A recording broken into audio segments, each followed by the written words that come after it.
రోజు మా ఇంటి వద్ద నుంచి ఆలంపల్లి చౌరస్తా నుంచి ఎన్టీఆర్ చౌరస్తా వరకు ఒక నిరసన కార్యక్రమం చేపట్టడం జరిగింది. దీనికి గల ముఖ్యమైన కారణం గత 2 సంవత్సరాలుగా సంవత్సరంన్నరగా నేను అనేక మార్లు ఈ ప్రాంతంలో ఉన్న జిల్లా అధికారులకు కావచ్చు, లేకపోతే లోకల్గా ఉన్న అధికారులకు కావచ్చు, అనేకమైన మార్లు నేను కుక్కల బెడద నుంచి ప్రజలను రక్షించాలని చెప్పి అనేకమైన మార్లు రిప్రజెంటేషన్స్ ఇవ్వడం జరిగింది. ఇవాళ ఇన్ని రిప్రజెంటేషన్స్ ఇచ్చిన తర్వాత కూడా ఇప్పటి వరకు ఎటువంటి చర్యలు తీసుకోకపోవడం ఇది చాలా బాధాకరమైన విషయం, దురదృష్టకరం అని కూడా ఈ సందర్భంగా మీ ద్వారా నేను వికారాబాద్ ప్రజలకు చెప్తా ఉన్నా. మీరు ఒక్కసారి మీరు ఆలోచించినట్లయితే గత 2 సంవత్సరాలుగా కుక్కల నుంచి ఈ ప్రాంతంలో ఉన్న మహిళలు, స్కూల్ స్టూడెంట్స్ కావచ్చు, లేకపోతే కాలేజ్ స్టూడెంట్స్ కావచ్చు, అదేవిధంగా ఎంప్లాయీస్ కావచ్చు, చిన్నపిల్లలు కావచ్చు, ఎంతో ఇబ్బంది పడ్డ పరిస్థితి కూడా చూస్తూ ఉన్నాం. వారి యొక్క స్వేచ్ఛను కోల్పోయిన పరిస్థితి చూస్తూ ఉన్నాం. అదేవిధంగా వారు భయాందోళనలకు చెందిన పరిస్థితిని చూస్తూ ఉన్నాం. అదేవిధంగా వారు ధైర్యాన్ని కోల్పోతూ ఉన్నారు. అదేవిధంగా నేను ఇంకొక విషయం కూడా చెప్తా ఉన్నా. ఈ ప్రాంతం లోపల వికారాబాద్ రైల్వే స్టేషన్ అనేది ఒక జంక్షన్. ఆ జంక్షన్ లోపల ఈ వికారాబాద్ నియోజకవర్గం లోపల ఎంతో మంది ప్యాసింజర్ల ద్వారా హైదరాబాద్కి అప్ అండ్ డౌన్ చేసి రాత్రి 11-12 గంటలకు దిగుతున్న సందర్భం లోపల వారు వాళ్ళ ఊర్లకు చేరుకునే పరిస్థితుల లోపల కూడా ఈ కుక్కల నుంచి ఎంతో భయం పడుతున్న సందర్భాన్ని కూడా గుర్తు చేస్తూ ఉన్నా. ఈ యొక్క సమస్య ఇది వికారాబాద్ పట్టణంకి సంబంధించిందే కాదు, ఈ నియోజకవర్గం లోపల, ఈ జిల్లా లోపల, ప్రతి దగ్గర గ్రామాల లోపల కూడా ఈ సమస్య ఉన్నది. కాబట్టి వెంటనే అట్లీస్ట్ ఇప్పుడైనా సరే జిల్లా కలెక్టర్ గారు వెంటనే స్పందించి ఈ సమస్య పట్ల వెంటనే పరిష్కారం చూపి ప్రజలను, మహిళలను, స్టూడెంట్స్ని, ఎంప్లాయీస్ని అందరినీ కూడా రక్షించవలసిందిగా నేను కోరుతా ఉన్నా. మీ ద్వారానే నేను ఇంకొక విషయం చెప్తా ఉన్నా. గత 2 సంవత్సరాలుగా, గత సంవత్సరంన్నరగా కూడా కావచ్చు, నేను ఎన్నెన్న మార్లు ఒక ఎల్ఐజీ కాలనీ లోపల రఘు అనే ఒక టీచర్ ఉంటే వాళ్ళ కొడుకును కుక్కలు గరిచిన పరిస్థితి ఉంటే పరామర్శించిన సందర్భాన్ని గుర్తు చేస్తూ ఉన్నా.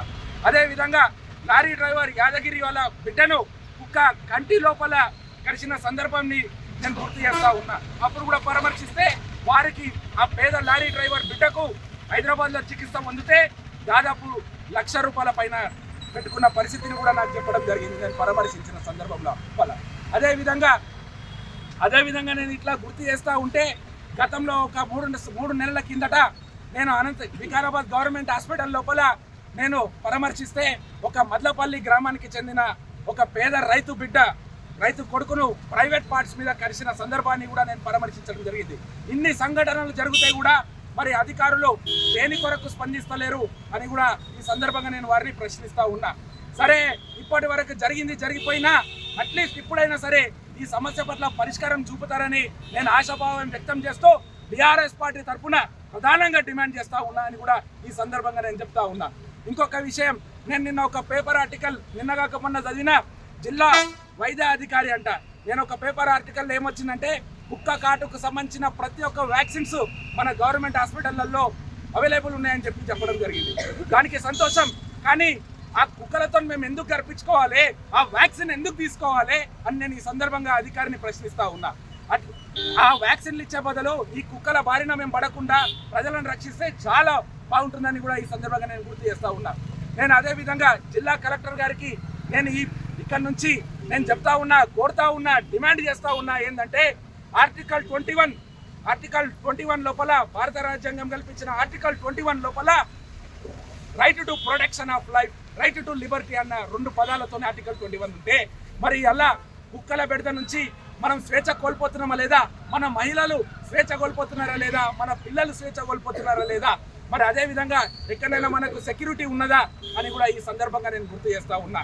కాబట్టి అట్లీస్ట్ ఇప్పుడు వారం 10 రోజుల లోపల ఈ సందర్భాన్ని వాళ్ళు దిల్ మీదకి తీసుకొని ఈ సందర్భాన్ని వాళ్ళు పరిష్కరించకపోతే 10 రోజుల తర్వాత వెంటనే ఈ జిల్లా అధికారుల పట్ల కూడా జిల్లా పోలీస్ యంత్రాంగం ఎస్పీ గారికి నేను రిక్వెస్ట్ చేస్తూ ఉన్నా, కోరుతా ఉన్నా, అయ్యా మీరు ఇట్లాంటి నిర్లక్ష్యం వల్ల అధికారుల నిర్లక్ష్యం వల్ల ప్రజలు వాళ్ళ స్వేచ్ఛను కోల్పోతా ఉన్నారు. ఆర్టికల్ 21 లోపల ఉన్న ప్రొటెక్షన్ ఆఫ్ లైఫ్ ని కోల్పోతా ఉన్నారు. కాబట్టి వైలేషన్ ఆఫ్ ఆర్టికల్ 21 కింద వెంటనే అధికారుల పట్ల కేసులు బుక్ చేయాల్సిందిగా కూడా నేను జిల్లా ఎస్పీ గారిని కోరుతా ఉన్నా.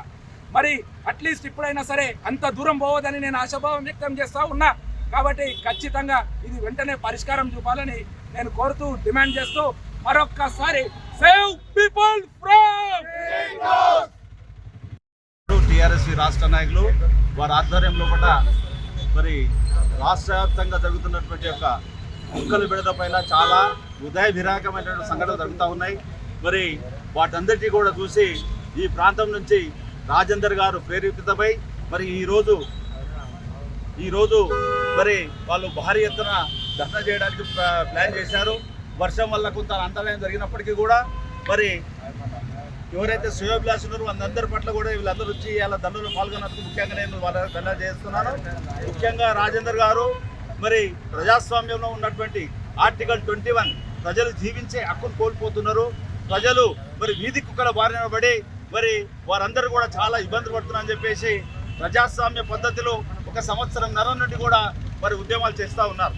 మరి సంవత్సరంన్నర నుంచి కూడా అధికారులు అయినటువంటి జిల్లా కలెక్టర్ గారు కావచ్చు, మరి మున్సిపల్ అధికారులు కావచ్చు, పోలీస్ అధికారులు కావచ్చు, వాళ్ళందరికీ కూడా ప్రజల పట్ల రక్షణ కల్పించాలి, వీధి కుక్కలంతా కూడా నివారించాలని చెప్పేసి మరి పోరాటం చేస్తూ ఉన్నప్పటికీ కూడా అధికారులు నిమ్మకు నీరెత్తినట్లు మరి పట్టించుకోకుండా ప్రజలు చాలా మంది కుక్కలు గరికించుకొని మరి హాస్పిటల్కి పోతే మందులు అని చెప్తున్నారు. కానీ ఆ మనుషులకు కరవకుండా కుక్కలను నివారించడానికి తీసుకునే చర్యలు లేవు. కాబట్టి మరి భవిష్యత్తు లోపల రాజేందర్ గౌడ్ గారు ఏ కార్యక్రమాలు తీసుకున్నా కూడా ప్రజల యొక్క క్షేమం కొరకు, ప్రజలను రక్షించడానికి, ఈ ప్రాంతంలో కుక్కలను నివారించడానికి ఎలాంటి కార్యక్రమాలు చేసినా కూడా మేమందరం కూడా తోడుంటాం. ఖచ్చితంగా మేమందరం కూడా ఈ ప్రాంతంలో ప్రతి వీధి లోపల ఉన్నటువంటి కుక్కల నివారణకు మేమందరం కూడా కట్టుబడి ఉండి పోరాటాలు చేస్తామని చెప్తా ఉన్నా. అదేవిధంగా ఈ ప్రాంతంలో ఉన్నటువంటి మేధావులు, గల్లీలో ఉన్నటువంటి ఒక మేధావులు, ఉపాధ్యాయులు, మరి ప్రజానాయకులు, ప్రజా సంఘాలు ఎవరున్నప్పటికీ కూడా మీరు కూడా ఈ కార్యక్రమంలో పాల్గొనాలి. ఈ చేస్తున్న పోరాటానికి అందరూ మద్దతు ఇవ్వాలి. ఇది ఎవరికి రాజకీయాలకు సంబంధం లేకుండా మరి రాజకీయాలకు అతీతంగా జరుగుతున్నటువంటి కార్యక్రమము. కుక్కలు మరి చాలా చూస్తూ ఉన్నాం. హౌసింగ్ బోర్డులో ఉండొచ్చు, వేరే గల్లీలో ఉండొచ్చు, వందల సంఖ్యలో కాకుండా 20-30 సంఖ్యలో పాటు చాలా అయితే ఉన్నాయి. రాత్రిపూట నిజంగా మరి దేని నుంచే వచ్చేగారు కాదు, సినిమాల నుంచి వచ్చేవాళ్ళు, పనుల నుంచి వచ్చేవాళ్ళు చాలా మంది వీధులలో ఇంటికి చేరుతూ ఉంటే చాలా ఇబ్బందులు జరుగుతున్నాయి. వీటిపైన రాజేందర్ గారు చాలా స్టడీ చేసి ఈ ప్రాంతంలో ఈ యొక్క సేవా కార్యక్రమం చేయడానికి ముందుకు రావడం చాలా ధన్యవాదాలు. మేము అందరూ హర్షిస్తున్నాం. మరి భవిష్యత్తులో కూడా అధికారులు కూడా స్పందించాలి. ఏది ఎడల మరి ఆయన ధర్నా చేయని, ఆమరణ దీక్ష చేయని, ఏది చేయని కూడా ప్రజలంతా రాజేందర్ గౌడ్ గారు ఎంత ఉండి ఈ కార్యక్రమాన్ని, ఈ కుక్కల నివారణ యొక్క పనిని శాశ్వతంగా పరిష్కారమైనంత వరకు మేము ఎంత ఉంటామని చెప్పేసి కోరుకుంటూ మరి ఇంత మంచి సేవా కార్యక్రమంలో రాజేందర్ గారు నాకు ఈ కార్యక్రమం పాల్గొనడానికి అవకాశం ఇచ్చినందుకు టీఆర్ఎస్ కార్యకర్తలకు, టీఆర్ఎస్ నాయకుడు రాజేందర్ గారికి పేరు పేరున ధన్యవాదాలు చేస్తూ ముగిస్తున్నాను. జై హింద్, జై టీఆర్ఎస్. ప్రభుత్వం మా యొక్క రాజేందర్ గారు రాష్ట్ర యూత్ ప్రెసిడెంట్గా అతను గత సంవత్సరం నుండి నిరంతరం ప్రజల కోసం శ్రమిస్తున్నారు. ఎంతో మంది అధికారులకు ఈ యొక్క కుక్కల బెడదని కాపాడండి అని ఎన్నో ఉత్తరాలు రాశారు, ఎన్నోసార్లు అప్లికేషన్ ఇచ్చారు, ఎన్నోసార్లు వినూత్న పద్ధతిలో ఆయన శాంతియుతంగా ఒక క్రమపద్ధతితో, క్రమశిక్షణతో ఎన్నోసార్లు ఆందోళన చేపట్టారు. ఆయన ఏది చేసినా ఒక వినూత్న పద్ధతిలో ఉంటుంది. కానీ అధికారులు నిమ్మకు నీరెత్తినట్టుగా ఉండడం ఇది కాంగ్రెస్ పార్టీకి కానీ అధికార ప్రభుత్వానికి కానీ ఇది తగదని నేను సూచిస్తున్నాను. ఎందుకంటే భవిష్యత్ తరాలను కాపాడాలంటే ప్రస్తుత సమయం మన చేతిలో ఉంది. గతం మన చేతిలో లేదు, పాస్ట్ ఈజ్ పాస్ట్. బట్ ఇప్పుడు ప్రస్తుత సమయం మన చేతిలో ఉంది. భవిష్యత్ తరాలను అందరినీ కాపాడాలంటే ఈ కుక్కల బెడద నుండి కాపాడాల్సిన అవసరం ఎంతో ఉన్నది. కాబట్టి వాటి గురించి మీరు హెల్ప్ లైన్ సెంటర్లు ఏర్పాటు చేయండి, మరియు వ్యాక్సిన్ ఏర్పాటు చేయండి. ప్రభుత్వ ఆసుపత్రిలో దీని గురించి ఒక స్పెషల్ డ్రైవ్ ఏర్పాటు చేయండి. గల్లీలో కూడా ఒక వినూత్న పద్ధతిలో ఒక ప్రాజెక్ట్ ఏర్పాటు చేసి, ఒక వెహికల్ ఏర్పాటు చేసి పిచ్చి కుక్కల బెడద నుండి ఈ యొక్క ప్రజల్ని కాపాడండి. చిన్న పిల్లల్ని కరుస్తున్నాయి, మహిళల్ని కరుస్తున్నాయి. అసలు మార్కెట్కి వెళ్ళి కూరగాయలు తేవాలంటే కూడా చాలా కష్టంగా ఉంది. బజార్లో తిరగాలంటే కష్టంగా ఉంది. అర్ధరాత్రి ట్రైన్ దిగి రావాలంటే కష్టంగా ఉంది. సమాజంలో ఏం జరుగుతుంది, ఏం జరగబోతుంది, కనీసం అందరు అధికారులు స్పందించి ఈ యొక్క వినూత్న కార్యక్రమంని మీరు ఒక సినిమాలా కాకుండా నిజ జీవితంగా భావించి ఇది బంగారు భవిష్యత్తు, బంగారు తెలంగాణలో బంగారు భవిష్యత్తు ఏర్పాటు చేయాలంటే మన అందరి వంశాలను కాపాడుకోవాలంటే పిచ్చి కుక్కల బెడద నుండి కాపాడండి. ఈ యొక్క కుక్కల బెడద కాపాడంటే మీకు ఒక లెక్క కాదు, ఎన్నో కోట్లు వ్యర్థం చేస్తున్నారు, బ్యాంక్ బ్యాలెన్స్లు పెంచుకుంటున్నారు. కానీ సమాజ సేవ చేయడానికి అందరూ ముందుకు రావాలి. ఇది ఎవరి యొక్క కార్యక్రమం కాదు, ఇది ఏ రాజకీయ పార్టీకి సంబంధించింది కాదు, ఇది లోక కళ్యాణార్థమై తెలంగాణ ప్రజలందరినీ కాపాడాలనే ఒక మంచి ఆకాంక్షతో మేమందరం ముందుకు వస్తున్నాం. దీనికి స్పందించి అధికారులు వెంటనే ఈ యొక్క చర్యలను చేపట్టి అందరినీ కాపాడాలని మా యొక్క మనవి. మేము కమెంట్ చేయడం లేదు, డిమాండ్ చేయడం లేదు, మేమందరం రిక్వెస్ట్ మాత్రమే చేస్తున్నాము. ఇది శాంతియుతంగా చేస్తున్నాము, ప్రేమతో చేస్తున్నాము, లోక కళ్యాణార్థమే చేస్తున్నాము. మేము ఈ రాజేందర్ గారి ఆధ్వర్యంలో మేము ఏం చేసినా కరెక్ట్గానే చేస్తాము. రాజేందర్ గారు ఏ స్టెప్ తీసుకున్నా మేము కరెక్ట్గానే స్టెప్ తీసుకుంటామని భావించి మేము మున్ముందు జరగబో కార్యక్రమాలను ఇంకా వినూత్న పద్ధతిలో శాంతియుతంగా క్రమశిక్షణతో చేస్తామని మీ అందరికీ తెలియజేస్తున్నాం. క్యూ న్యూస్ ఛానల్లో పనిచేయటకు అనుభవం గల సీనియర్ వీడియో ఎడిటర్స్ కావాలను సంప్రదించవలసిన నెంబర్ 8688926084. qnews@gmail.com ను సంప్రదించండి.